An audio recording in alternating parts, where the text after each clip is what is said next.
नमस्ते दोस्तों, स्वागत है आपका मेरी नई कहानी में। मेरा नाम काव्या है और मेरी शादी को अभी 1.5 साल ही हुआ था। मेरे पापा ने मेरी शादी में अपनी बची कुची सारी कमाई लगा दी थी ताकि मैं एक खुशखबर जिंदगी जी सकूं। पर ससुराल आते ही मेरे सारे सपने मिट्टी में मिल गए।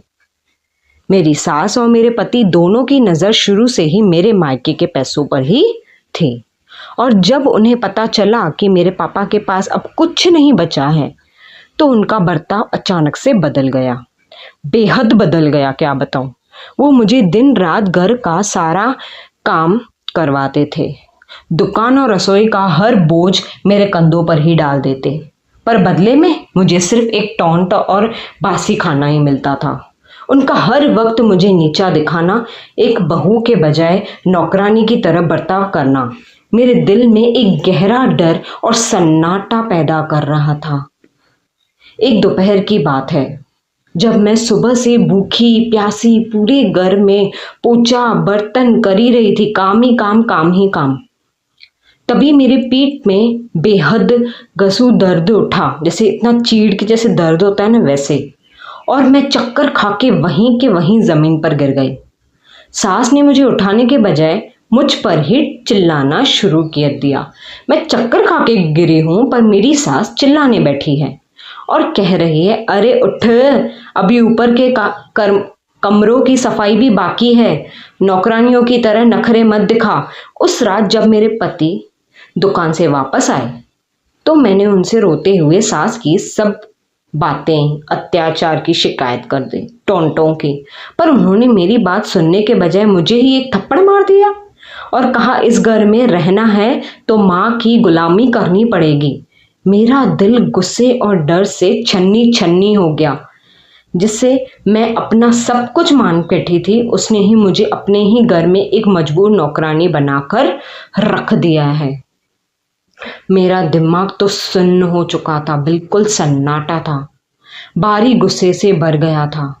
पर मैंने रोने धोने या मायके भागकर तमाशा करने के बजाय उन्हें उन्हीं की ही भाषा में रंगे हाथों पकड़ने का फैसला कर दिया और सबक सिखाने का फैसला कर दिया।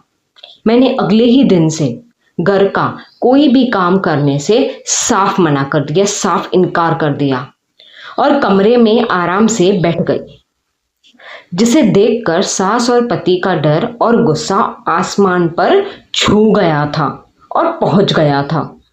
उन्होंने मुझे डराने और धमकाने की कोशिश की, पर इस बार मेरी आंखों में उनके लिए कोई खौफ नहीं था।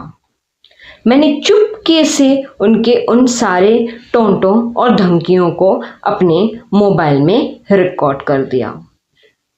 जहां वो मुझे नौकरानी कह रहे थे, मैंने बिना किसी हल्ला गुल्ला के उन्हें वो वीडियो दिखा दी तो उनके चेहरे के रंग उड़ गए, तोते उड़ गए उनके, और उनके पैरे तलों तो जमीन ही खिसक गई।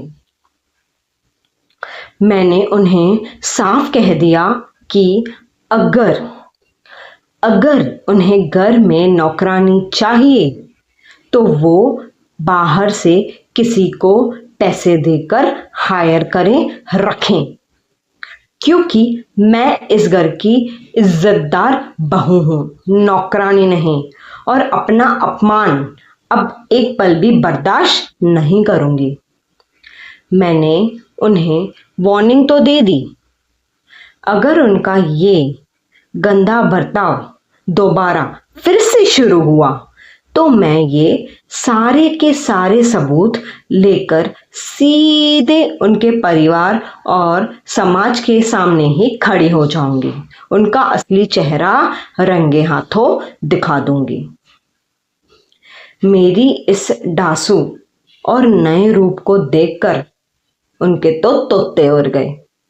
पति डर के मारे कांपने लगा और उन्होंने अपनी ही माँ के सामने मेरे सामने हाथ जोड़े और रो रो कर अपनी गलती स्वीकार ली और माफी मांगने लगे। उन्हें एहसास हो गया था कि काव्या अब वो पहले वाली नहीं रही डर से सहमी हुई लड़की नहीं रही जो उनका हर अत्याचार, हर टॉन्ट चुपचाप सह लेगी। उस रात के बाद हमारे घर का माहौल हमेशा के लिए बदल गया और सास और पति का वो घमंड जो 7वें आसमान पे था और सन्नाटा बिल्कुल खत्म हो गया। आज हमारे घर में दोनों कपल्स के बीच एक बेहद खूबसूरत और इज्जत का रिश्ता है, क्योंकि मैंने आवाज़ उठाई थी और मुझे अपनी ही दुकान और घर में, परिवार में का पूरा सम्मान, रेस्पेक्ट, इज्जत मिलती है अभी बिना किसी डर के। इम्तिहान ने मुझे सिखाया है कि जो हमारी आंखें देखती हैं सच कभी कभी वो नहीं होता है, उससे बिल्कुल अलग होता है। और अगर औरत खुद अपने सम्मान के लिए खड़ी रही ना तो वो सब कुछ जीत जाती है। दुनिया उसे नौकरानी बनाने में ही एक पल नहीं लगाती। ये मेरी कहानी है जो ये सिखाती है कि शक और डर का रिश्ता पल भर में ही सब कुछ बर्बाद कर देता है, सच में बर्बाद कर देता है। पर अगर हम सच का साथ दें और विश्वास रखें अपने रिश्ते पर, अपने प्यार पर, तो सब परिवार को भी बचा सकते हैं।